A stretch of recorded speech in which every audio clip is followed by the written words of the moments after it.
Jauh di balik horizon sana yang nggak kelihatan itu, ada satu pulau juga pulau yang sangat penting ya, namanya Pulau Nusa Kambangan.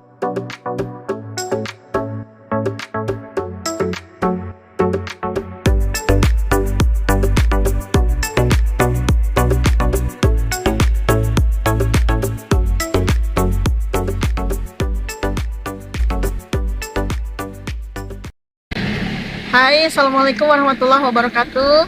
Hari ini saya sedang berkunjung di satu kota kecil di Jawa Tengah bagian selatan.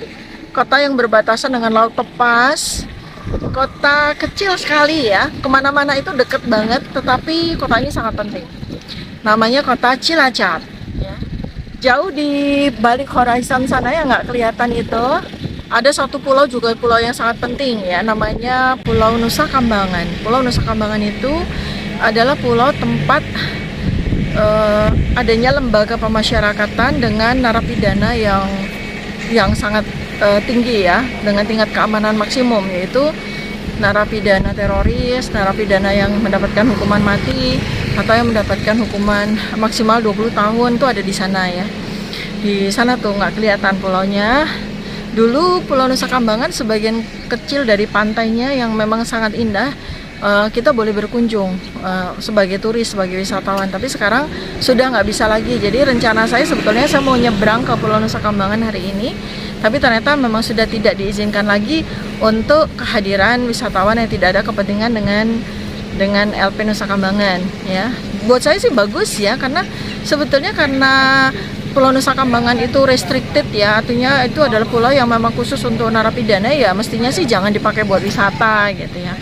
Lalu Cilacap ini adalah satu kota yang termasuk kota yang penting untuk di masa kecil saya, karena di Cilacap sekian puluh tahun yang lalu ada seorang dokter ya yang menjadi dokter yang berdinas di Pertamina, itu adalah kakek saya. Beliau tempat saya berkunjung ketika liburan waktu masa-masa saya SD ya, sekitar tahun 80 something gitu ya, itu adalah tempat saya berkunjung. Saya sekarang ini sedang ada di salah satu pelabuhan yang penting, ada beberapa pelabuhan di Cilacap. Yang paling penting dan ini adalah pelabuhan yang tertua ya, namanya Teluk Penyu ya, Teluk Penyu. Nah, di seberang sana ada pelabuhan Tanjung Intan dan ada beberapa pelabuhan yang lain, karena memang posisi Cilacap ini sangat bagus ya, banyak sekali tanjung dan banyak sekali teluk ya, yang membuat dia sangat ideal sebagai kota pelabuhan. Dan yang lebih penting lagi, Cilacap menyimpan harta karun yang sangat luar biasa bagi kepentingan bangsa Indonesia ya, karena ada kilang-kilang Pertamina yang sangat penting bagi Indonesia, bahkan dari sejak zaman Belanda dulu. Oke, ini saya ada di bagian yang lain dari pantai Teluk Penyu. Jauh di sana, jauh di lepas laut sana, saya nggak tahu ya, Anda lihat atau tidak, tuh ada beberapa kapal tanker, juga ada beberapa kapal nelayan ya. Kapal tanker itu memuat minyak itu ya, kurang lebihnya, karena ini memang kota pelabuhan minyak dari Pertamina. Kemudian juga ada nelayan-nelayan, banyak sekali kapal-kapal nelayan yang sudah buang saut untuk mencari ikan. Dan Cilacap ini juga termasuk kota penting sebagai produsen hasil laut ya.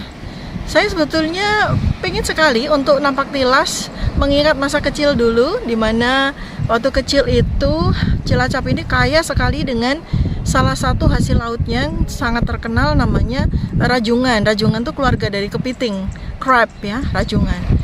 Di Cilacap lebih dikenal rajungan. Kalau ke sebelah timur sedikit yang menyusuri pantai selatan Jawa, nanti kita akan ketemu pantai Pangandaran. Kalau di sana zaman dulu ya, zaman saya kecil dulu itu banyak sekali lobster.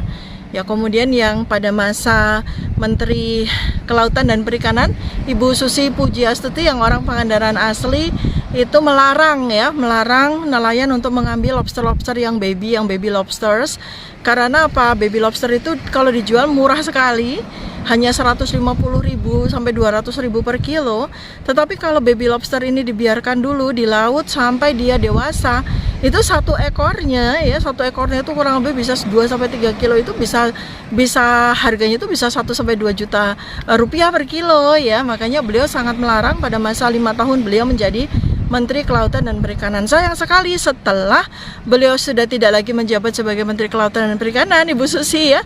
Kemudian kita tahu banyak sekali penyelundupan baby lobsters ya, baby lobsternya Indonesia diselundupkan di beberapa negara dan kemudian ditangkarkan oleh mereka dengan metode transgenik ya. Akhirnya mereka memiliki ya, beberapa negara itu memiliki tempat tambak lobster asli Indonesia yang dijual dengan harga berjuta-juta rupiah per kilogram ya. Itu sayang sekali sebenarnya.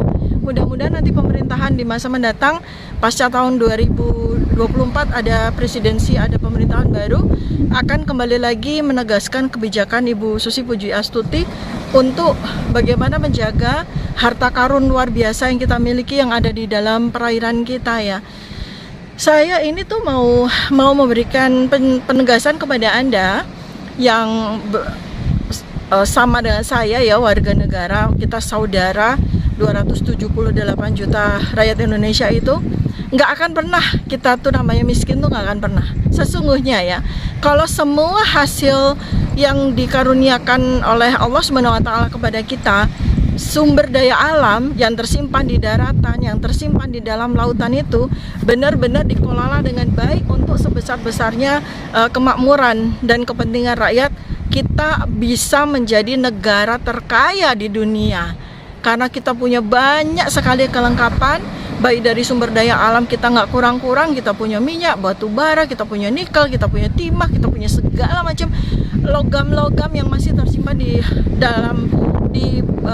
bawah permukaan buminya Indonesia ini, yang memungkinkan kita bisa menjadi negara yang paling makmur, paling kaya di seluruh dunia kalau itu dikelola dengan baik. Berikutnya lagi, kekayaan biota kita yang ada di dalam lautan kita luar biasa. Saya tadi baru bicara tentang 2 komoditas ya, yaitu rajungan atau kepiting dari satu kota kecil saja, belum kita bicara tentang ratusan kota-kota yang lain yang juga memiliki biota yang sama, belum lagi lobster ya.